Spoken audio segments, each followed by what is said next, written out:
कहने को तो भारत एक जमहूरी मुल्क है, ताहम आज जमहूरियत के लिबादे में छुपे इस स्याह साम्राज्य की बागडोर एक ऐसे सफाक शख्स के हाथ में है जिसे पूरी दुनिया इंसानियत के कातिल के तौर पर जानती और पुकारती है।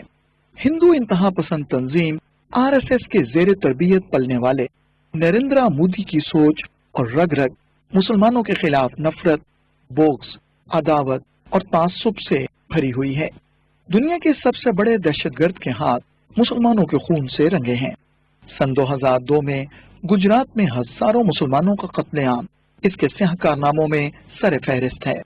ये काम नरेंद्र मोदी ने गुजरात के वजीर आला की हैसियत से सर अंजाम दिया, जिससे मुतासिर होकर मुसलमानों की असली दुश्मन तंजीम आरएसएस ने इसे पूरे भारत का वजीर आजम बनाने का फैसला कर लिया, ताकि गुजरात कत्लेआम के तर्ज पर पूरे भारत में मुसलमानों का सफाया किया जा सके।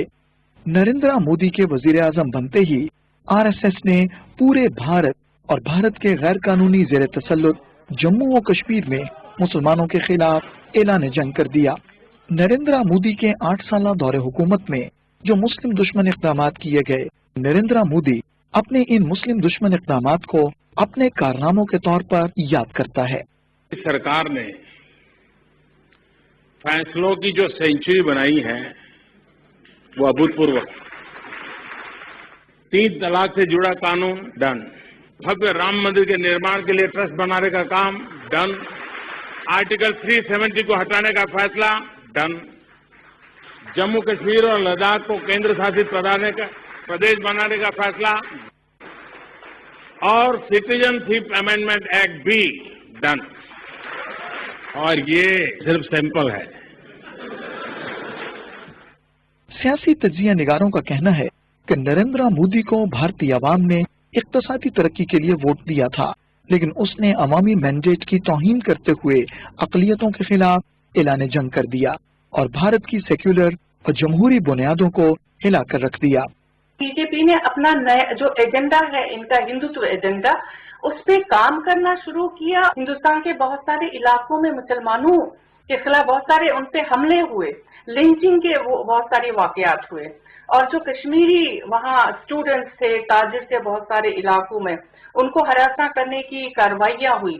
तो फिर पता चला कि ये जो इस वक्त की हुकूमत है ये वही है जो 1944 में सावरकर ने कहा था कि हमारा एजेंडा क्या है, या गोलवाकर जो कहते थे हमारा हिंदुस्तान में एजेंडा क्या है, हिंदू राष्ट्र बनाना है।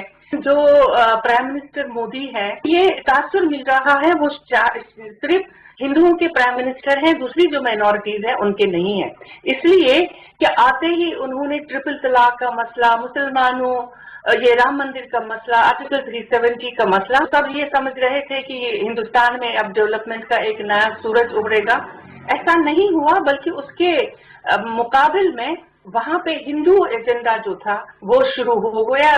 नरेंद्र मोदी ने हिंदुत्व एजेंडे के नफाज के लिए न सिर्फ भारत में बसने वाले करोड़ों मुसलमानों की जिंदगियों को खतरे में डाल दिया है, बल्कि भारत के जेर कब्जा जम्मू और कश्मीर की खुसूसी हैसियत खत्म करके खित्ते में मुसलमानों को सफ़े हस्ती से मिटाकर भारतीय हिंदुओं की आबादकारी की राह हमवार की।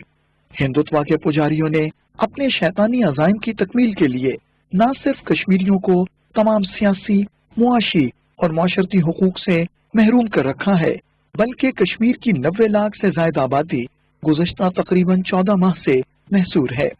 कश्मीरियों का कहना है कि नरेंद्र मोदी की ज़ेर क़यादत आरएसएस हुकूमत पूरी कश्मीरी कौम को हक के खुद इरादियत के मुतालबे की इज्तमाई सजा दे रही है। दहली के हालिया मुस्लिम कुछ फसादात में दर्जनों मुसलमानों का सफाकाना कत्ल, जायदादों की तबाही और कश्मीरियों की मुनज़्ज़म नस्ल कुशी नरेंद्र मोदी के उस फसनाई एजेंडे की इब्तदा है जो उसका असल मिशन है। इन तमाम शरंगेज हरकतों से ये बात साबित होती है कि नरेंद्र मोदी अब एक नासूर बन चुका है।